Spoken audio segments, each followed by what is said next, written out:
I kicked the door open like something inside me had finally snapped. It didn't creak, it didn't resist, it just flew back and slammed into the wall. I didn't call her name. I didn't shout. My footsteps on the wooden floor said more than I ever could. The smell of wine hit me first. Not just wine, her favorite. Red. 2 glasses on the table. One with lipstick. My throat clenched like a fist. The hallway was too quiet. That kind of quiet where you know something is wrong, but you don't want to hear it. I walked toward the bedroom. Door halfway open. The light inside too warm, too intimate. Then I heard it. A whisper. A moan. Flesh against flesh. That unmistakable rhythm. My heart didn't race, it stopped. Not from fear, not from shock, but from a truth so brutal it freezes everything. I pushed the door, slow and silent. There she was. My wife. My Eleanor. Naked, tangled with someone else. His hand on her thigh, her head thrown back. And God, the way she looked, alive in a way I hadn't seen in years. Like she'd been waiting to feel something again, and it sure as hell wasn't me giving it to her. She didn't see me at first. Neither did he. I watched for a second. Not because I wanted to, but because I needed to burn the truth into my eyes. I needed to never forget. Then I spoke. Calm. Low. Almost like I wasn't even in my own body. Hope I'm not interrupting. She screamed. He jerked away like a guilty teenager. She pulled the sheet over herself like it mattered. He looked young, 40, maybe. Too young for her, too confident. She whispered my name like it was some kind of apology, like that would make the scene any less real. Jack? I didn't, this isn't, save it, I said. My voice wasn't angry. It was empty. That's worse. He stood, fumbling with his pants like a goddamn idiot. Tried to speak. Sir, I raised my hand and looked him dead in the eye. Say one more word and I'll bury your teeth in the carpet. He shut up. Good. Eleanor stood, still covering herself. Her face said everything, regret, shame, panic, but no love. That was the hardest part. Not the betrayal. Not the lies. It was the absence. The way she looked at me like I was some stranger who just walked into the wrong house. Jack, please, we need to talk. Oh, we will, I said.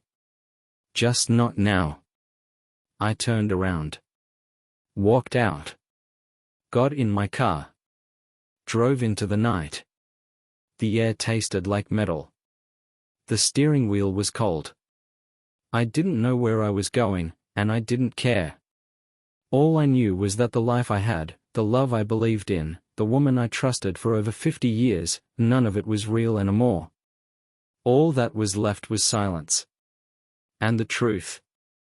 And that truth burned louder than any scream. I didn't remember grabbing my keys.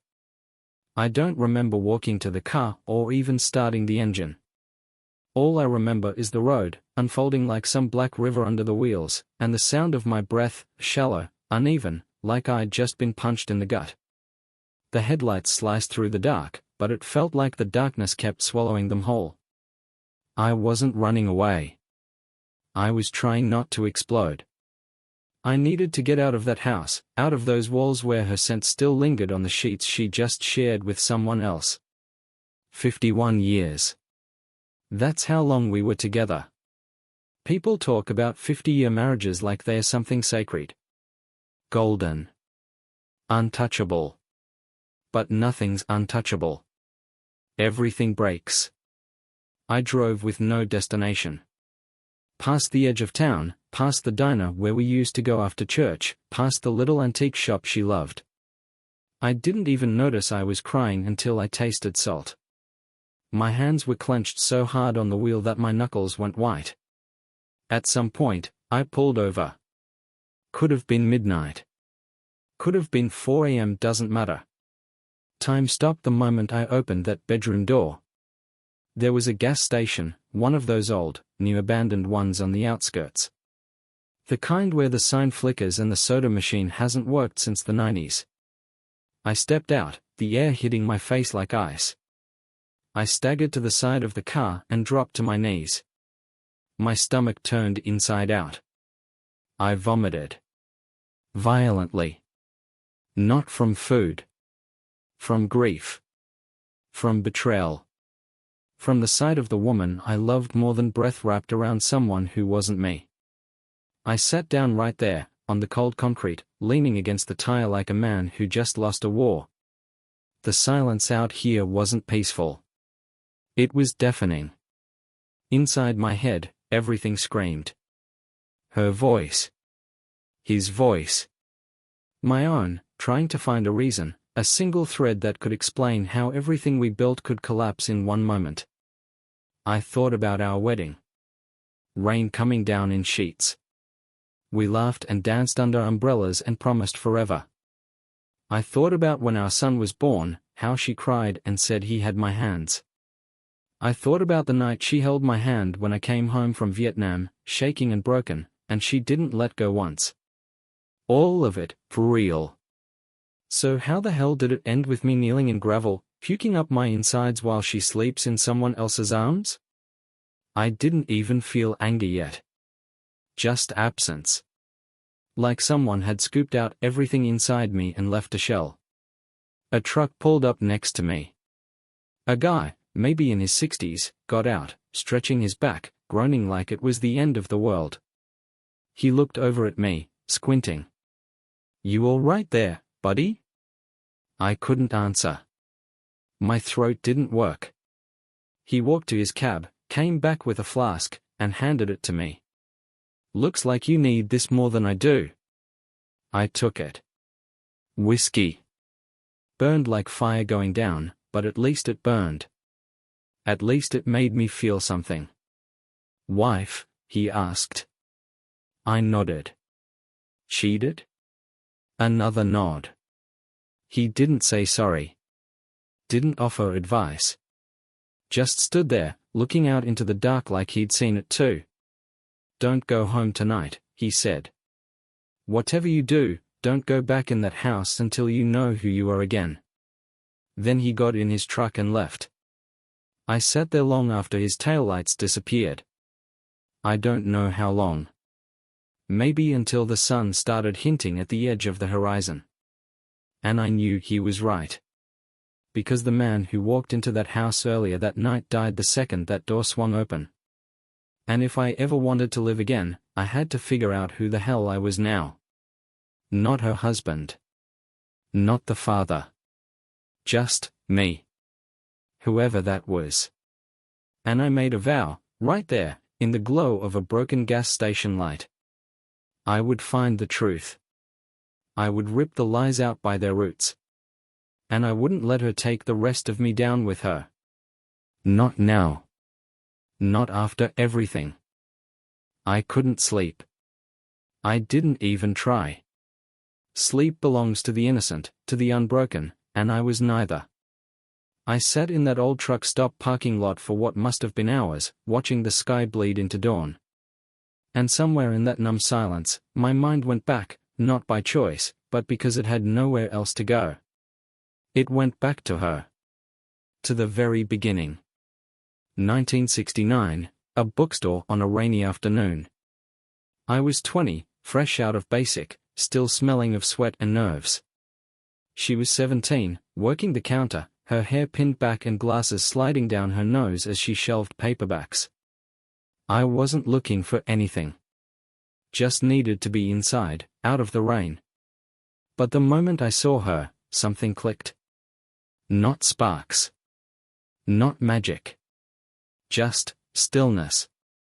Like the noise of the world muted around her. She glanced at me over the top of some Steinbeck novel and smiled, not flirtatious, just real. And that one look made me feel like I'd stepped out of some war and into a life worth living.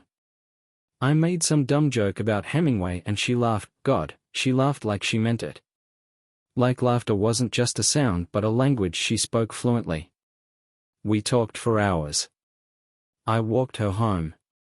Her father glared at me through the screen door, but her mother brought me lemonade. I came back the next day. And the next. Within a month, we were inseparable.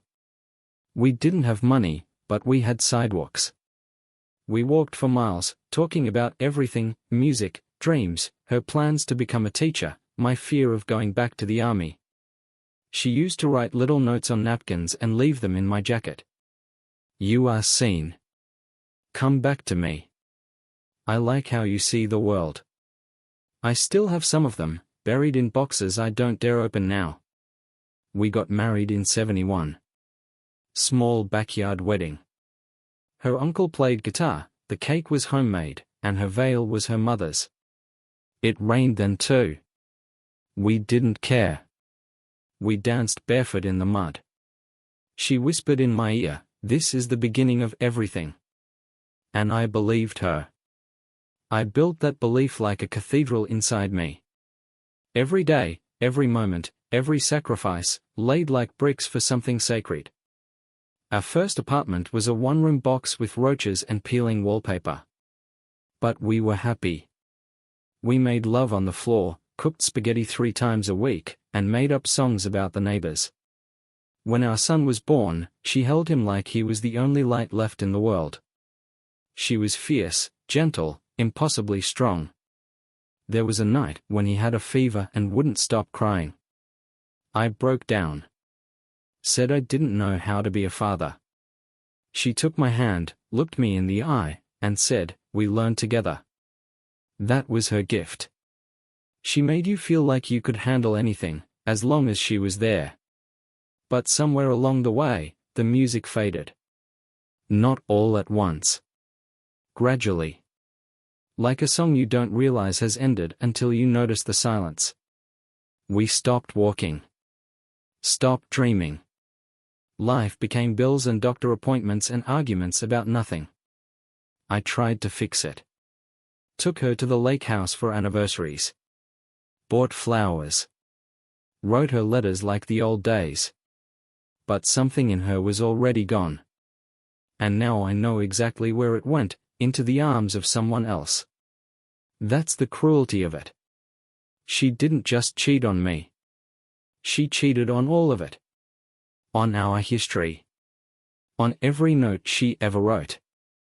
Every vow. Every midnight kiss. She reached back into the heart of everything we were and tore it out. And yet, God help me, I still remember the girl in the bookstore. Still hear her laugh.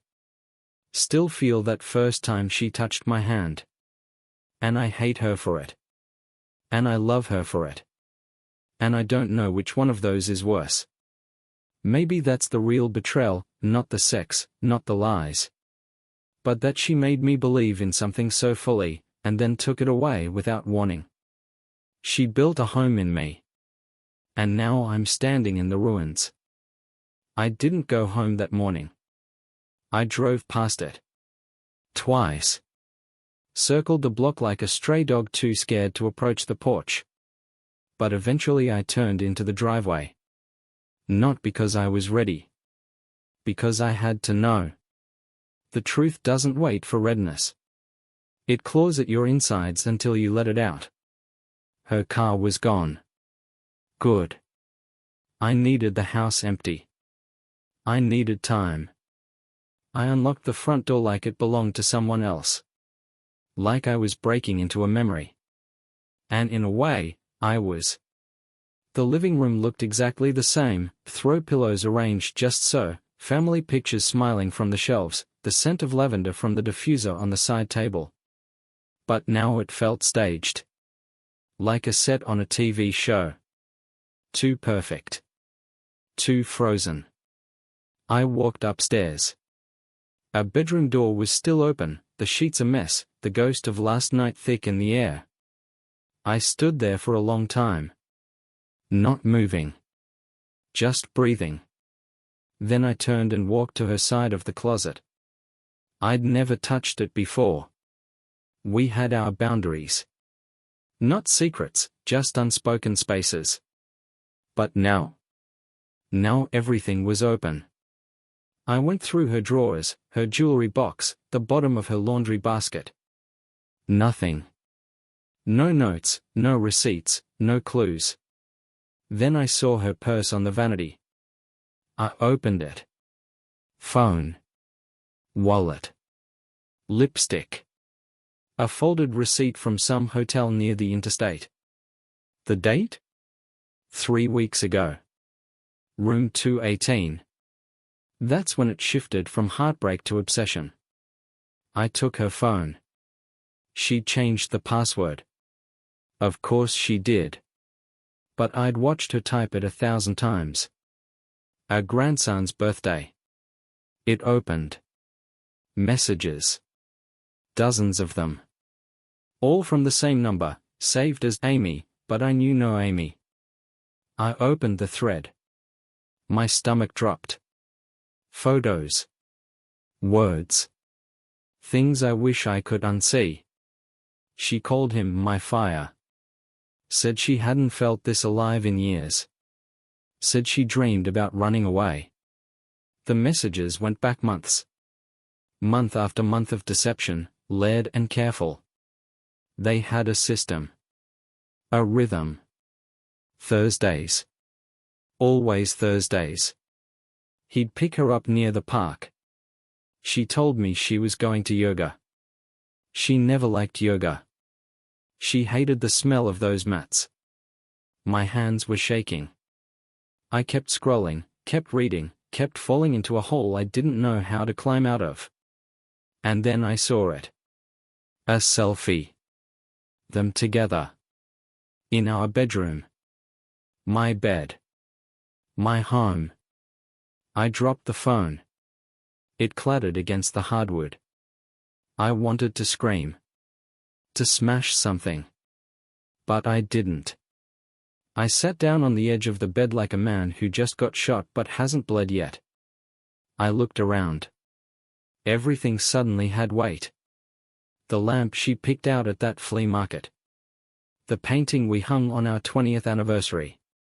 The blanket her mother crocheted. And beneath it all, betrayal. Like mold in the walls. Silent. Spreading. I stood up, walked to the bathroom, splashed cold water on my face. Looked in the mirror. The man staring back at me looked familiar, but not quite. His eyes had questions. Rage. And something else, a calculation. That's when it started. The shift.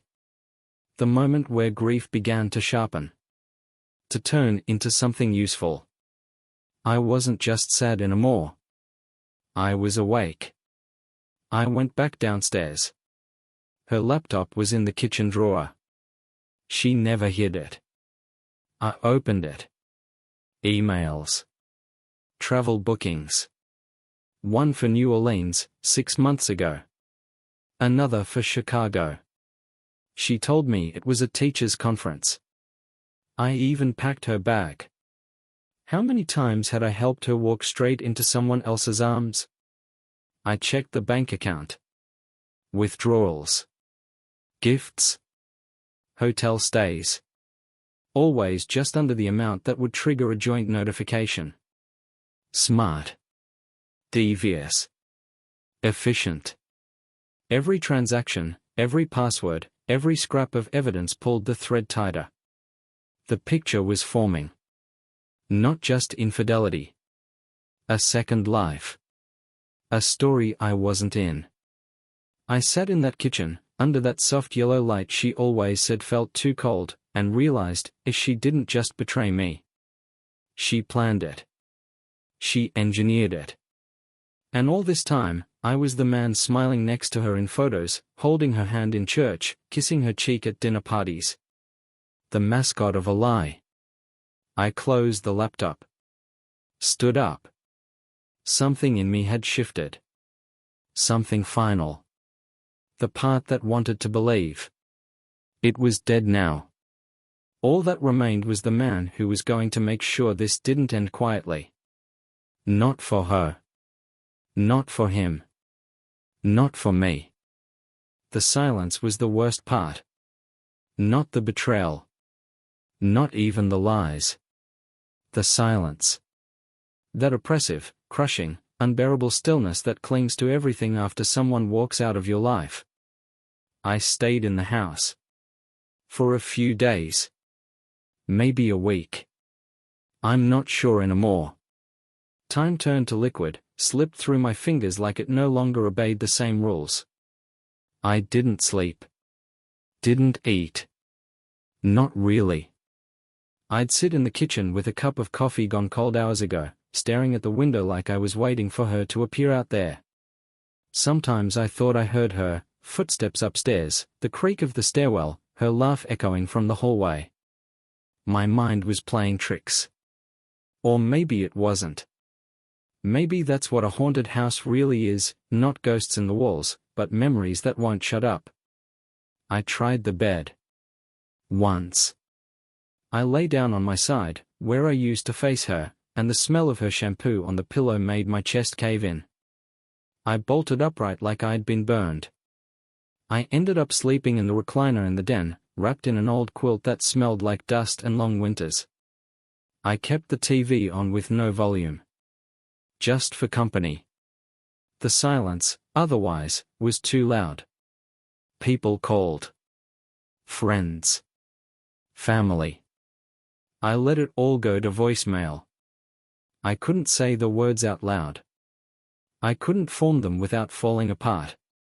And what would I even say? My wife is gone, but not dead. Just dead to me. I walked through the rooms like a man revisiting a crime scene. Every object was a reminder. Her reading glasses on the mantel. Her gardening gloves in the garage. A grocery list she'd written, still on the fridge. As if life had just paused mid-breath. But life didn't pause. Just mine did. Hers, apparently, kept going elsewhere. There was a moment, maybe the fourth night, when I stood in the bathroom, looking at the pills in the cabinet. Just looking. Not with intent. Not yet. Just curiosity. Wondering how easy it would be to disappear. And whether anyone would notice right away. I saw myself in the mirror and didn't recognize the man staring back. Hollow. Gaunt. Eyes like cracked glass. A ghost. I wasn't angry anymore. Anger requires energy. I was just empty. And in that emptiness, I found something worse than pain, uselessness. Everything I'd built, every sacrifice I'd made, felt wasted. I gave my whole life to someone who didn't want it anymore. Who handed it off to a stranger like it was a coat she got tired of wearing. I kept thinking about the last time she kissed me. Not just peck on the cheek married kisses. Really kissed me. I couldn't even remember when it was. Months ago? Years? That realization was a slow knife. It cut through every memory we'd ever made. I thought about calling her. Not to scream. Not to beg. Just to hear her voice. But I didn't. Because I knew it would sound different now. Not like the woman who once held me through nightmares. It would be the voice of a stranger, wrapped in guilt or worse, indifference. And that would kill me faster than silence ever could. So I wrote. I started scribbling down thoughts. Not for therapy. Not for healing. Just to get the poison out. Page after page. Memories. Regrets. Questions. Rage. I filled entire notebooks in 2 nights. I don't even remember writing half of it. It was like bleeding ink. I didn't feel better after. But I felt lighter. Like I'd made room inside me. Room for something else. Not hope. Not yet. Just space. Enough to stand back up. Enough to breathe without choking. Enough to realize that maybe, just maybe, this wasn't the end. Maybe it was the middle. A dark, endless hallway, yes, but not a dead end. And maybe, if I kept walking, I'd find a door. A reason. A voice inside me that wasn't hers. And if I couldn't find that voice yet, then I'd keep walking until I did. I had nothing else to lose. And sometimes, that's exactly when you become the most dangerous man in the world. She came back on a Wednesday. I heard the door unlock, slow and careful, like she wasn't sure if she still belonged here. She walked in like a stranger. Her suitcase rolled behind her. Same suitcase I bought her for our 25th anniversary. I was in the kitchen, sitting at the table with a notebook in front of me. No coffee. No TV. Just silence, heavy and waiting. She looked at me. I didn't stand up. Didn't speak. Just watched her face. She looked older. Tired. Eyes red like she'd been crying. But I didn't care. Not anymore. Jack, she said, barely above a whisper. I didn't answer. She put down the suitcase, walked to the sink, turned on the faucet like she needed something to do with her hands. I waited. Let the silence stretch until it bent the air between us.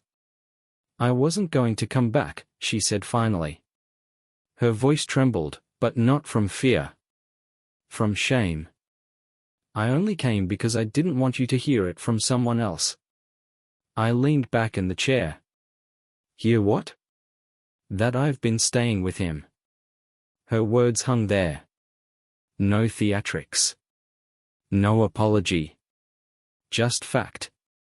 Like she was reading a weather report. I nodded slowly. How long? 8 months, she said. First it was nothing. Then it wasn't nothing anymore. I looked at her. Really looked. She couldn't meet my eyes. So why now? Why come back at all? She exhaled like she'd been holding it for years. Because it's over. Not with him. With you. With this house. With the pretending. I needed to say it out loud. I felt something sharp, like a needle sliding into my chest. Not pain. Not yet. Just the sting of clarity. You could have said it years ago, I said. You could have told me when things started to die. I tried, she said, turning to face me now. Her eyes were wet again. You weren't listening. You stopped seeing me. And you started seeing him? I didn't mean for it to happen. But it did. Yes. The word hit like a punch. Short. Final. So what now? I asked. She walked to the table, sat across from me. I don't expect you to forgive me. I don't even know if I deserve that. I needed to stop lying. To myself. To you. When did you stop loving me? I asked, quietly. She paused. That was the real question. The one that mattered. I don't know, she whispered. Maybe it wasn't one moment. Maybe it was thousands of little ones. You'd fall asleep in front of the TV. I'd eat dinner alone. We stopped talking. Stopped touching. We just faded. You could have told me. I was scared, she said. And selfish. And tired of waiting for it to get better. So you gave up? Yes. There it was. The truth. Ugly. Honest. Final. She looked at me like she wanted me to cry. Or scream. Or say something that would release her. But I didn't. I sat there, solid as stone. "Do you love him?" I asked. She didn't answer. That silence hurt more than anything she'd said. "Are you going to stay with him?" "I don't know." I nodded. Looked down at my hands. They were shaking. I didn't even notice before. "You broke something," I said. "And I don't think it can be fixed." She reached across the table, touched my fingers. I pulled back like her skin was fire. "Don't," I said. "Just, don't." She stood. Looked around the room like it was already empty. Then she picked up her suitcase again. "I'll come back for the rest later." "Don't," I said. "Leave it. Leave it all." She paused. "Jack, go." And she did. I heard the door close behind her. I sat there long after. In the same chair. Same silence. But now it wasn't empty. It was full of something hard. Cold. Certain. I didn't cry. I didn't scream. I just knew. She wasn't mine anymore. And never would be again. The first night after she left, I stayed in our bed. I don't know why. Maybe I wanted to reclaim it. Maybe I just wanted to know if I could survive sleeping where we once lay side by side, whispering dreams in the dark. I didn't survive it. I barely lasted an hour. Every time I closed my eyes, I saw her hand resting on his chest. Her lips whispering the things she used to say to me. I saw it all so vividly, it might as well have been burned onto the inside of my eyelids. I moved back to the recliner. Back to the dust and the silence. I kept thinking, what if I forgave her? Not for her sake. For mine. What if I let it go, release the poison so it wouldn't keep rotting whatever was left of me? But forgiveness is not a flick of a switch. It's not a prayer you mutter and suddenly feel whole again. It's a war. A bloody, dragging war inside your chest between memory and mercy. I tried. God help me, I tried. I looked at old photo albums. Remembered her laugh, how she used to sing in the kitchen when she thought no one was listening. I found our wedding tape. Played it. Listened to the vows. We looked so young. So sure. She held my hand like she'd never let it go. I watched it and cried like I hadn't cried in 20 years. Not the kind of tears that come with rage or pity. The kind that come when something inside you breaks cleanly. But after all of that, after the tears and the memories and the effort, there was still a wall. Something in me refused. Every time I pictured her with him, it was like acid. Burning through whatever bridge forgiveness tried to build. I wanted to be better. I wanted to say, I understand. People change. People make mistakes. But I didn't believe it. Not really. Not when the mistake lasted months. Not when it crawled into our bed. Not when it wore my name like a costume to family dinners. I walked around the house like a ghost haunting my own life. I sat at the dining table where we used to eat with the kids, and all I could see was her phone, lighting up under the table with his name on the screen. I remembered every time she left for yoga. Every time I said, "Have a good class," and she kissed me goodbye with lips that had already kissed him hours before. How do you forgive that? How do you live with it? I asked myself that question 100 times. I wrote letters to her I never sent. Some kind. Some cruel. Some just desperate. I miss you. I hate you. Come home. Stay gone.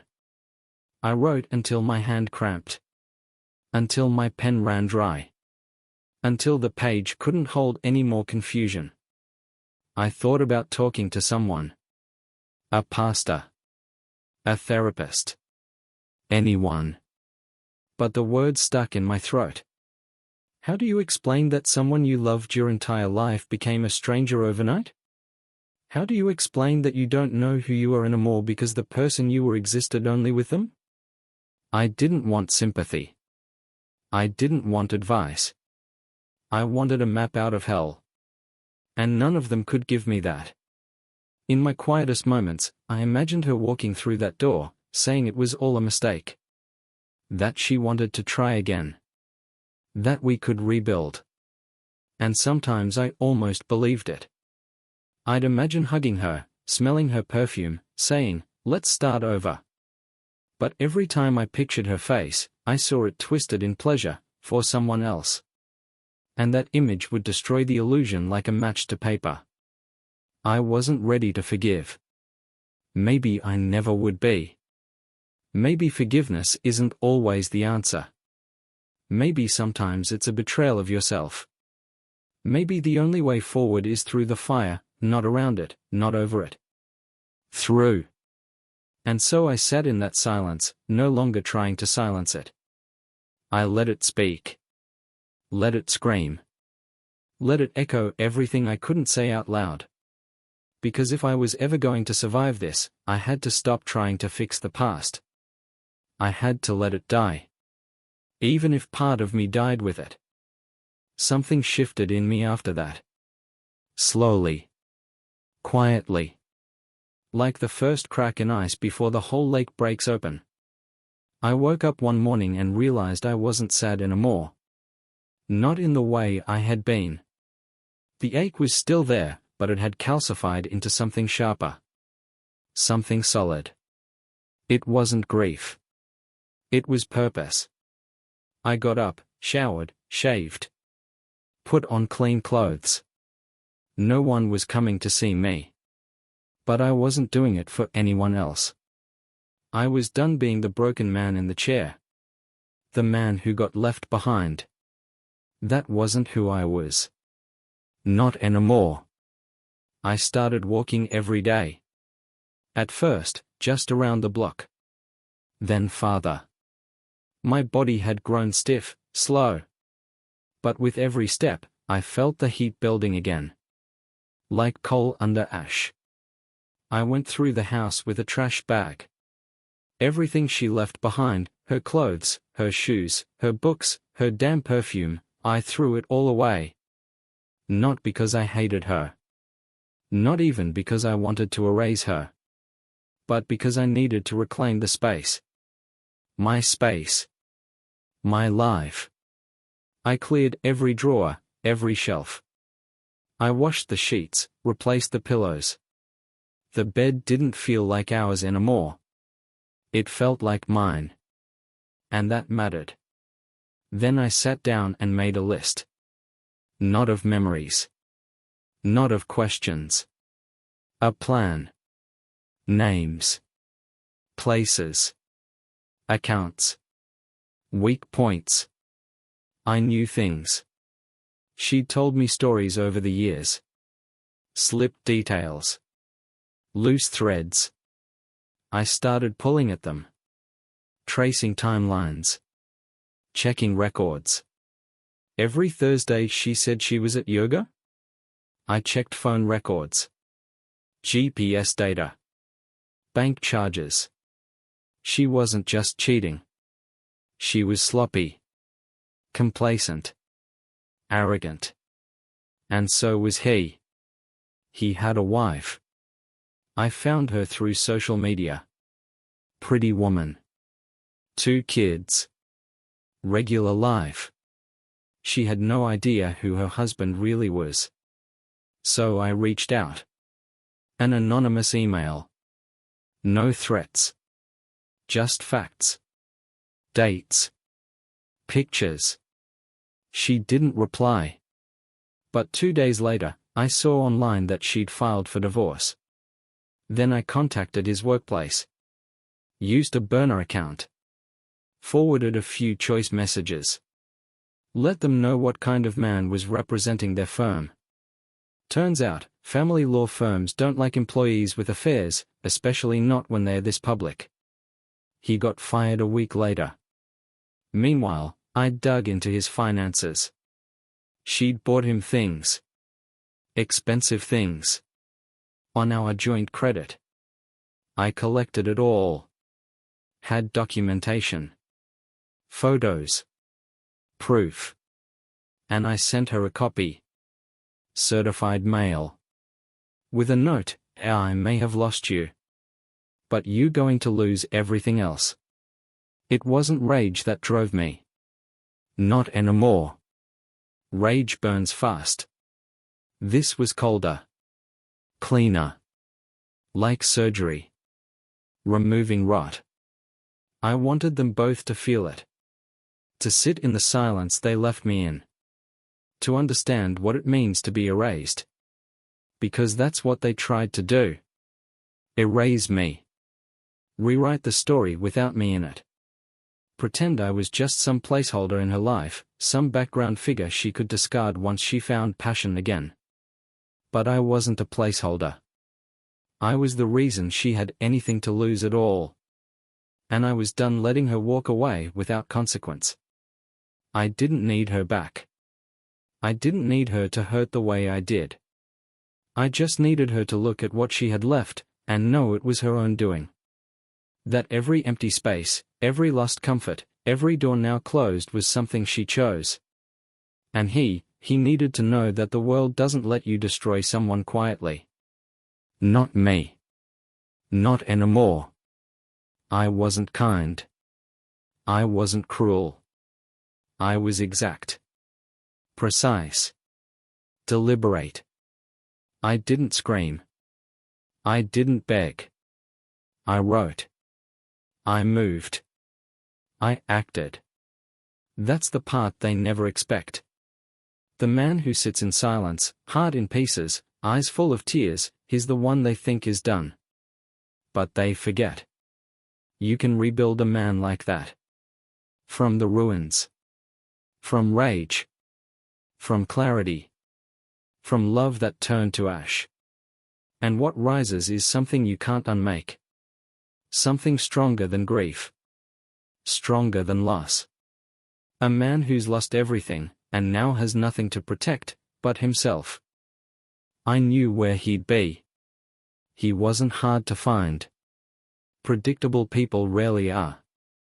Friday nights, he played cards at the country club.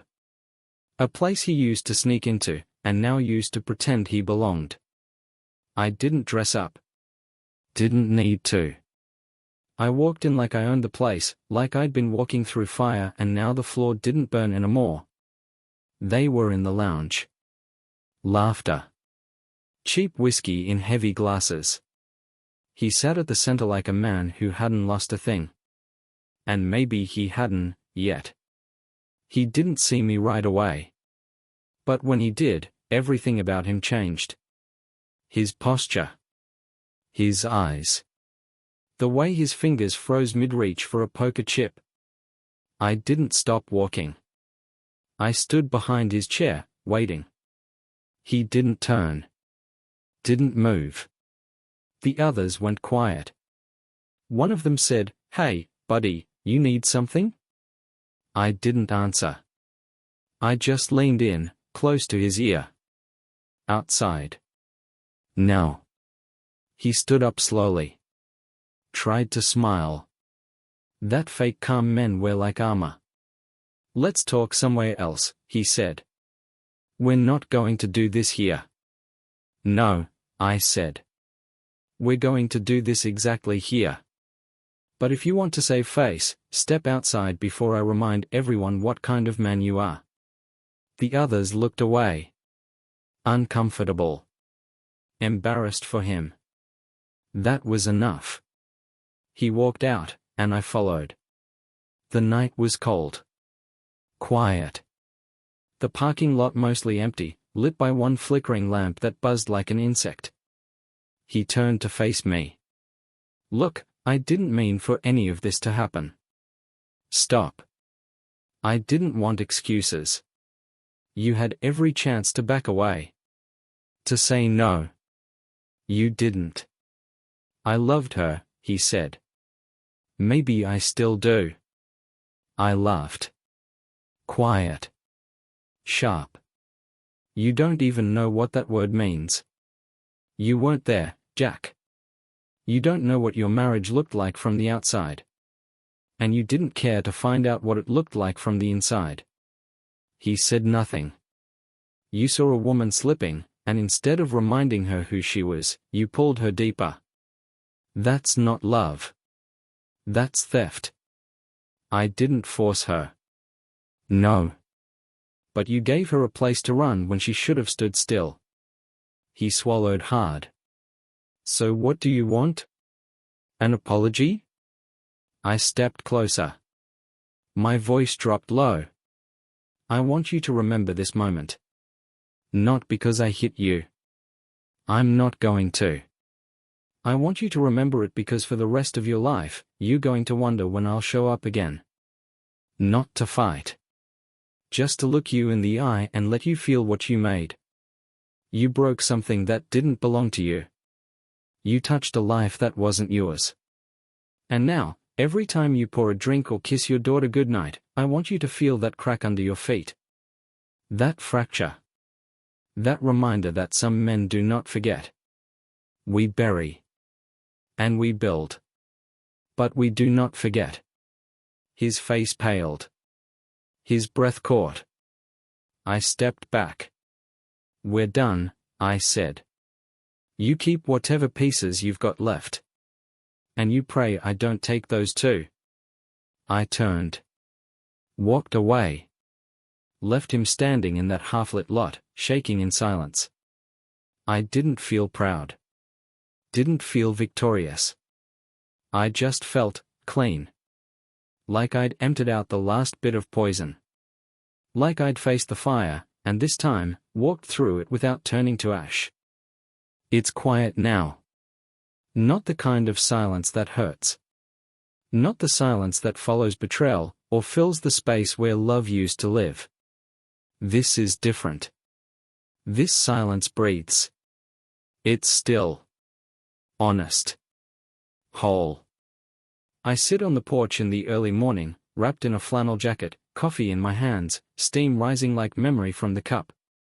The world is waking up slow, birds calling out from trees, sun crawling across the sky like it's got nowhere else to be.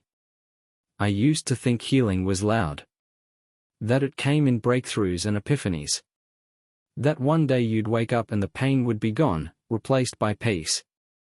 But that's not how it works. Healing is quiet.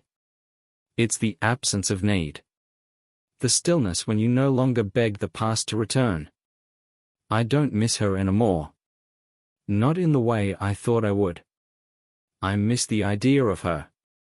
The version I loved. The woman I built a life around. But the person she became, the choices she made, those aren't mine to carry anymore. She lives somewhere else now. With someone else. And I don't want her back. Not really. I want my time back. My years. My blind trust. But time doesn't refund what we spent in good faith. It just teaches us what it cost. I still have dreams sometimes. I see her face. I hear her voice. But in the dreams, I don't chase her. I don't ask her to stay. I just watch. And when I wake up, I let her go again. That's become the ritual. The release. Some nights I cry. Not because I'm broken. But because grief has its own rhythm. It ebbs and returns like a tide. And I've learned to let it come. To sit with it. To breathe through it. And then, let it go. I've stopped asking why. There's no answer that would satisfy the part of me that loved her for 51 years. There's only the truth, as she left. She chose someone else. And I survived. That last part matters most. I survived. I didn't drink myself into a bottle. I didn't become bitter. I didn't disappear. I stood in the ashes of a life and chose to build again. Chose to live. Chose myself. People think survival is passive. But it's not. Survival is work. It's waking up when you don't want to. It's eating when the food tastes like dust. It's walking outside when everything inside wants to rot. It's forgiving the parts of yourself that stayed too long, believed too deeply, loved too blindly. It's being human, even when it hurts. Especially when it hurts. I'm not the same man I was. Not the husband. Not the father. Not the quiet man who used to measure his days by how many times she smiled. I'm someone new.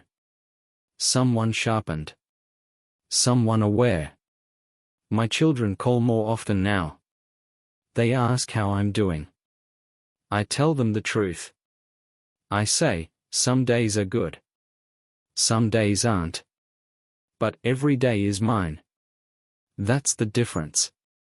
Before, I lived for someone else. Now, I live for me. I started painting again. Not well. But enough. I take long drives through the hills, windows down, music loud, just to feel something shake in my chest. I cook meals for myself. I read books out loud, just to hear a voice in the house. I'm alone. But I'm not lonely. There's a peace in knowing the worst already happened. And I'm still here. There's power in that. A kind of quiet strength that doesn't shout, but doesn't bend either. I don't know what comes next. I don't need to. The future doesn't scare me. Not anymore. Because I've seen the worst a heart can take. And I'm still beating. Still breathing. Still here. That's enough. That's more than enough.